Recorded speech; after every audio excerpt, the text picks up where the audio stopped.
Usted sabe lo que es, ¿verdad? Tener hijos ya de 9, 10 años, 11 años, 12 años y tener 4 casi de esas edades y que vivir en un cuartito, estar haciendo línea en el baño, porque ahí vivía mi hermana también con sus hijos, mi papá y mi mamá y yo con los 4 hijos, los grandes, y era desesperante. Y yo me hincaba y oraba y decía, Señor, necesito una casa. ¿Y sabe qué? Me salía caminando por las calles orando, porque a veces ni podía orar allí donde estaba, ni eso podía hacer. Y me salía caminando, orando y caminando y buscando una casa. Era como que si yo le hubiera dicho a alguien ando buscando una casa, hubiera dicho, está bien loca.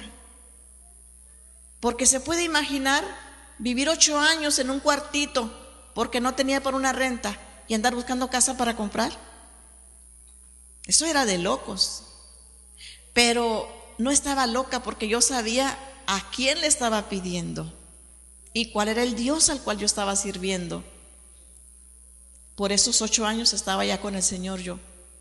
Y un día, sin esperarlo, de allí me llama mi suegra y me dice, me habló Miguel, no te quiero ilusionar, me dijo, porque de repente que no se hace, pero me habló Miguel y me dijo que les va a comprar una casa. Yo me gocé bastante, pero no dije nada, me quedé callada. Más tarde llegó él, estando viviendo 8 años con otra mujer, y llegó a la casa porque llegaba, de repente llegó y dijo, arréglate porque vamos a ir a un mandado. Y entonces yo me arreglé y nos fuimos y no me dijo a dónde íbamos. Llegamos a una oficina y nos metimos, y cuando nos sentamos sacaron un contrato de una casa y me dijo, quiero que le firmes aquí. Y firmó él y le firmé yo, y era el contrato de la casita que tengo, que Dios me dio en ese tiempo. Era una casa vieja, hermanos, abandonada, enmontada. Pero él, aún teniendo esa otra persona, venía y desenmontó y arregló la casa, y yo le ayudaba. Y la arregló toda por dentro, por fuera. Me plantó zacate, me puso flores, plantas. Convirtió esa casa fea y abandonada y enmontada en una casa habitable y bonita, y con varias recámaras. Y después nos movió a vivir en esa casa. Después no teníamos muebles, pero ya teníamos casa. Y me recuerdo que en las noches, cuando el domingo estaban cantando ese canto que dice, cuando el Señor haga volver la cautividad, seremos como los que sueñan. Y yo experimenté eso, hermanos, en mi propia vida. Y recuerdo que dormía yo y me despertaba en la madrugada y decía, ¿es verdad que tengo casa o estoy soñando? Y me paraba, hermanos, y tocaba las paredes. No, sí es cierto, sí tengo casa. Y me gozaba. Y si eso lo pudo hacer el Señor, hermanos, por fe, solamente por fe. Y después, ¿verdad? Al año de habernos enganchado esa casa, muere él. Y dijo el diablo, ¿y ahora sí? ¿Con qué la vas a pagar? Y antes de morir ya debía como 3 pagos o 4 pagos atrasados, y me estaban mandando cartas que me saliera de la casa porque ya estaba perdida. Y yo decía, no puede ser, no puede ser. Si Dios me dio esta casa, no la puedo perder. ¿Cómo? No puede ser, no puede ser. Y después que él muere, ¿verdad? Dios cambia todas las cosas, hermanas, circunstancias, y pude pagar esa casa para la gloria de Dios. Porque el Señor me bendijo, y hasta este día, hermanos, en ese tiempo yo no era pastor.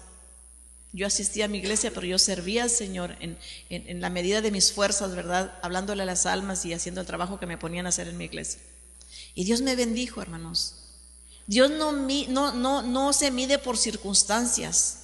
Dios es poderoso. Si nosotros le servimos a ciegas, hermanos, no viendo las circunstancias, que yo ya soy deportado y que no me puedo arreglar, Señor, reprenda al diablo, hermanos. Usted sírvale al Señor, sírvale con todo el corazón, y verá que si el Señor no le va a bendecir y le va a prosperar y le va a dar hasta la residencia también.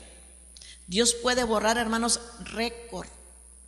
Hemos oído testimonios de personas que han dicho que tenían tantos cargos y Dios les borró récord, completamente les borró. Y el hermano que viene, ¿verdad?, aquí a predicar, que ustedes conocen, él es uno de ellos, que Dios le borró el récord que tenía para ir a la penitencia 50 y tantos años y quedó limpio, porque Dios no nos quiso darle esa libertad para que le sirviera. Usted póngase en las manos del Señor y entréguese con todo el corazón y no esté mirando lo que está alrededor de usted. Usted mire al Señor y el Señor le va a dar todo y cada una de las cosas que usted necesita. Conozco un hermano que él estaba en silla de ruedas, en camilla, después en silla de ruedas, y en esa camilla nada más movía el cuello y la cabeza, y sus manitas estaban engarruñadas, no movía de cintura para abajo, no lo movía. Su madre lo había cuidado desde los 16 años, pero él servía al Señor. A los 16 años fue salvo después del accidente que tuvo. Se tiró en una alberca y pegó de cabeza y quedó paralizado completamente. Y él le servía al Señor, y allí en esa camilla predicaba la palabra, le arrimaban el micrófono. Modesto Ibarra se llamaba él, ya pasó con el Señor. Le arrimaban el micrófono y predicaba unos mensajes, hermanos, tremendos de exhortación y de palabra de edificación, lindos. Y dice que cuando él miró que su madre ya se estaba cansando de cuidarlo, porque lo cuidaban como un bebé y darle comida en la boca, él le dijo a Dios: Señor, mi madre se está cansando, y si yo siento tan fuerte este llamado de servirte, yo necesito a alguien que me ayude, dame una esposa.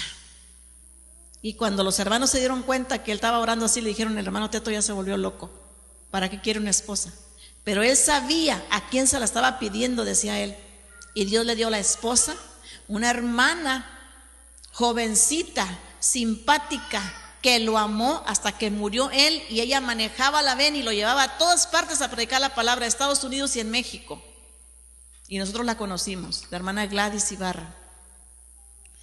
Y esas cosas puede hacer Dios, hermanos, poderosas y grandes, aleluya. Puede cambiar vidas, transformar corazones. Dios puede, verdad, aún hasta del polvo levantar lo que nosotros necesitemos, hermanos. Si no vemos que de ninguna parte pueda venir la bendición, pero tenemos que servirle al Señor con amor y desinteresadamente, no buscarle solamente porque me dé, buscarle aunque no nos dé, hermanos. Pero ¿sabe qué? Dios nunca nos va a dejar. Dicen que los que confían en Dios nunca no serán avergonzados ni tendrán falta de ningún bien.